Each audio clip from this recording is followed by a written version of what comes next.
नमस्कार दोस्तों, हमारे चैनल नूतन अमृतवाणी में आपका स्वागत है। दोस्तों, जितिया का व्रत अश्विन मास के कृष्ण पक्ष की अष्टमी तिथि को रखा जाता है। इस व्रत में महिलाएं अपने पुत्र की लंबी आयु, निरोग जीवन, खुशहाल जीवन, सुख समृद्धि और अपने खुशहाल दाम्पत्य जीवन के लिए निर्जला व्रत रखती हैं। इस व्रत में डलिया भरने का परंपरा है। इस व्रत में बांस का डलिया को भरा जाता है और पूजा किया जाता है। इस व्रत में जितवाहन भगवान, चील सियारन इत्यादि की पूजा की जाती है। तो आज के वीडियो में मैं आपको बताने जा रही हूँ कि जितिया के पर्व में, जितिया के महापर्व में डलिया कैसे भरें, कैसे डलिया भरने की क्या विधि है। दोस्तों, मैं सबसे पहले आपको बता दूं कि किन किन सामग्री की आवश्यकता होगी डलिया भरने के लिए।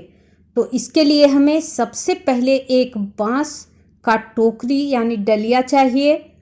उसके बाद उसमें भरने के लिए एक पान, गोल सुपारी, उसके बाद जनेऊ, सिंदूर, लाल अंटा या धागा मतलब कि डेमसी जो भी हो ये लेना है।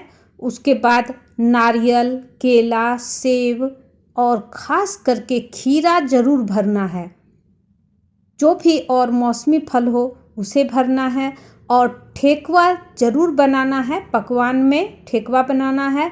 और फिर मिठाई इत्यादि चीज़ों की सामग्री की आवश्यकता होगी। उसके बाद एक साफ स्वच्छ कपड़ा चाहिए जिससे कि हम डलिया बांधेंगे। अब हम आपको बताते हैं कि डलिया कैसे भरना है।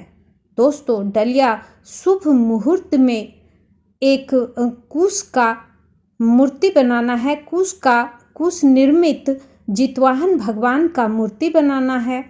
और उसके बाद गोबर और मिट्टी से चील और सियारन का भी चित्र बनाना है।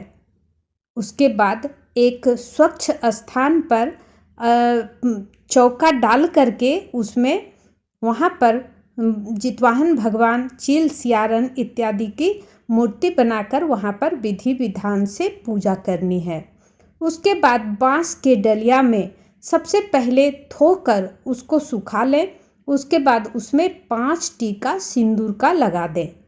उसके बाद एक पान लें, पान को डलिया में बीच में रखना है। उसके बाद उसके ऊपर गोल सुपारी, अक्षत, कुशी मटर और लाल अंटा धागा और जनेऊ, सिंदूर, उसके बाद जितना भी फल आप लिए हैं उसको चढ़ाना है।